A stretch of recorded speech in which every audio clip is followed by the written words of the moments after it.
Salut à tout le monde, voilà, bienvenue encore sur notre chaîne.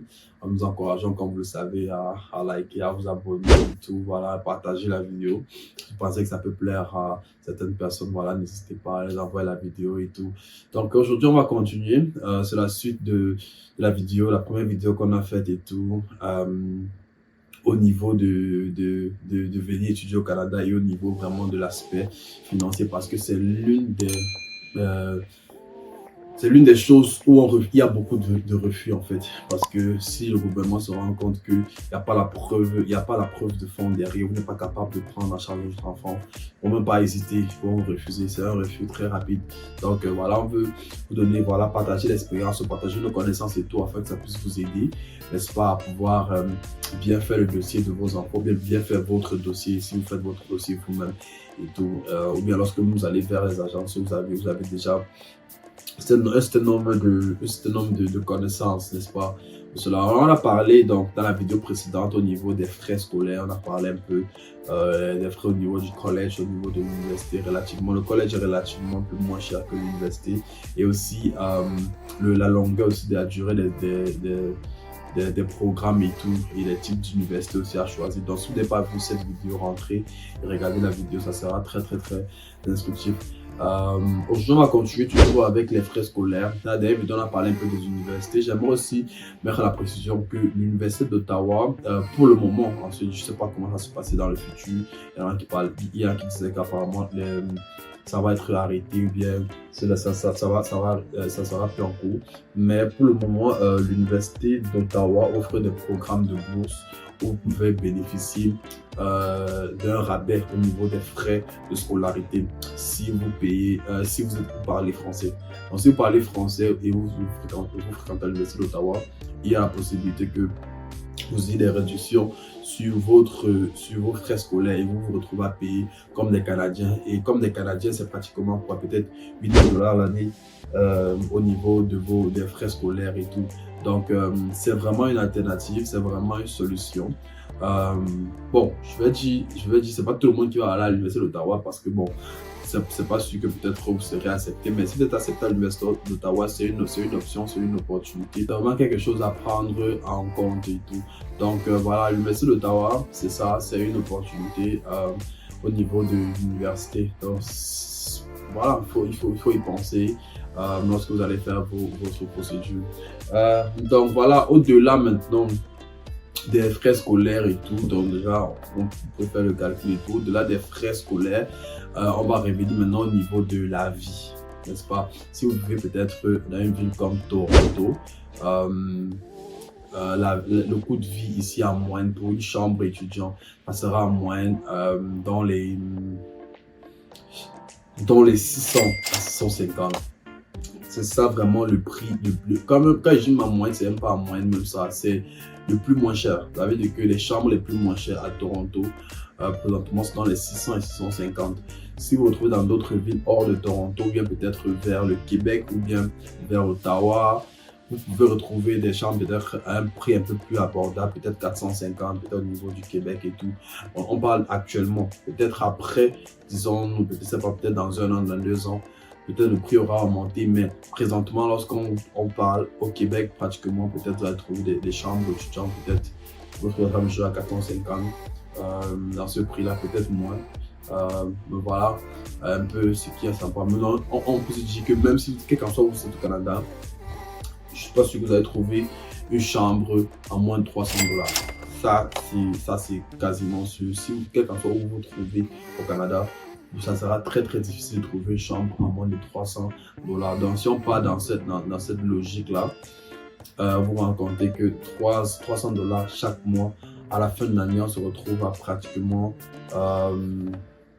3600 $ l'année que vous dépensez juste sur le logement. Parce que après le gouvernement, dites-vous que le gouvernement va se dire, voilà, il va venir ici travailler. Tout non. Le gouvernement se dit, voilà, vous avez les capacités de prendre votre enfant en charge durant la période de ses études. Parce que même si l'enfant peut travailler, c'est une opportunité que le gouvernement donne. C'est comme un bonus que le gouvernement offre aux étudiants de pouvoir travailler, mais c'est pas censé être ça leur source de revenus. En fait, c'est pas censé, ils sont pas censés vivre de ça. Ils sont censés vivre des ressources venant de l'Afrique ou bien venant de leur pays d'origine. Vous voyez, donc dites-vous que voilà, le gouvernement va se dire, est-ce qu'il a la capacité de prendre en charge son enfant pendant que son enfant est ici, si la vie de son enfant ne travaille pas, si la vie de son enfant ne trouve pas un travail, parce que à la fin de la journée, le travail, c'est juste pour avoir de l'expérience. Vous voyez, une expérience canadienne. Le gouvernement ne se dit pas forcément que c'est avec ce travail-là que l'enfant va vivre. Donc voilà, donc imaginez-vous, on tourne dans les 3600 $ l'année. Si l'école coûte 15 000 $, on se retrouve dans les 18 600 $ l'année. Donc pratiquement 20 000 $, vous voyez. Bon, disons 18 500 l'année. Vous voyez, c'est déjà un gros lot. Maintenant, si on parle peut-être du transport, des bus et tout. Donc, retenez aussi en compte que, dépendamment de la province où vous allez envoyer votre enfant, le coût de vie va être plus ou moins élevé. Par exemple, une province comme l'Ontario, le coût de vie peut être plus cher. C'est peut-être l'une des provinces les plus chères. Maintenant, aussi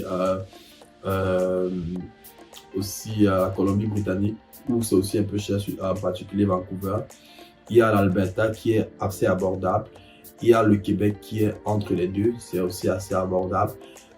Il y a aussi d'autres provinces comme le Nouveau-Brunswick, Saskatchewan, tout ça là qui peut-être sont relativement un peu plus bas. Donc, dépendamment de la province où vous envoyez votre enfant ou bien la province où vous voulez aller, les prix, bien, le coût de vie peut être plus ou moins élevé. Donc, lorsque on revient maintenant avec les transports en commun et tout, vous pouvez vous retrouver pratiquement en moyenne avec 100 $ pour les transports communs par mois pour les étudiants. Vous voyez, donc ça c'est le minimum.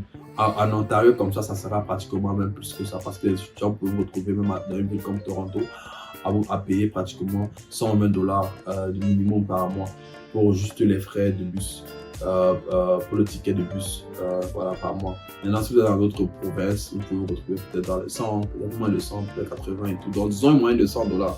Vous voyez que sur une moyenne de 100 $ par mois, on se retrouve pratiquement à 1200 $ à la fin par an pour les frais de transport. Donc, voilà, on se retrouve dans quoi 19 800, disons 20 000 $. Vous voyez que vous avez à dépenser pratiquement 20 000 $ sur votre enfant pour l'école, pour le logement et pour le transport. Maintenant, s'il faut se nourrir, vous voyez, un plat en moyenne, voilà, on se dit, voilà, c'est pratiquement 15 $. Si l'enfant va manger 3 fois par jour, se retrouve à 45 $ et tout. Vous voyez que vous pouvez apprendre de passer. Maintenant, si on se suppose que voilà, il fait ses courses et tout, voilà. On va supposer qu'avec l'inflation et tout, on peut mettre en moyenne 200-250 $ par mois de frais de nourriture. Bon, si on prend en compte d'autres provinces qui sont un peu assez abordables, on peut se dire, bon, disons 200 $ par mois pour les frais de nutrition. Vous voyez qu'à la fin de l'année, on se retrouve à pratiquement 2400 $ de frais de nutrition. Ça veut dire, si on prend la nutrition, le transport, le logement et l'école, on se retrouve pratiquement à 22 500 $ l'année. Vous voyez, 22 500 $ l'année pour vraiment permettre à ce que l'enfant puisse bien vivre. Donc voici comment l'idée. C'est vrai que d'autres gens se disent, ouais, voilà, il exagère, il donne des chiffres comme ça et tout ça, il ne sait pas de quoi il parle et tout. Oui, bon, c'est vrai, d'autres peuvent se dire que je ne sais pas de quoi je parle, mais je vous donne juste une perspective avec laquelle le gouvernement regarde les choses. Une perspective avec laquelle voilà, les gens ils sont en train de regarder, ils vont se dire voilà, parce que dans l'esprit du recruteur, de celui qui regarde le dossier, l'esprit il n'est pas là pour se dire voilà, l'enfant va venir travailler et puis va se prendre en charge lui-même. Non, c'est pas ça qui est dans sa tête. Et c'est là que sa tête se dit voilà, non, le garant va le prendre en charge. C'est la raison pour laquelle vous êtes appelé garant, ou bien une personne est appelée garant, parce qu'il est censé prendre en charge, n'est-ce pas, une personne. Donc, si vous êtes le garant de votre enfant, vous devez le prendre en charge. Donc, ça peut arriver qu'il ait le travail, ça peut arriver qu'il n'ait pas de travail.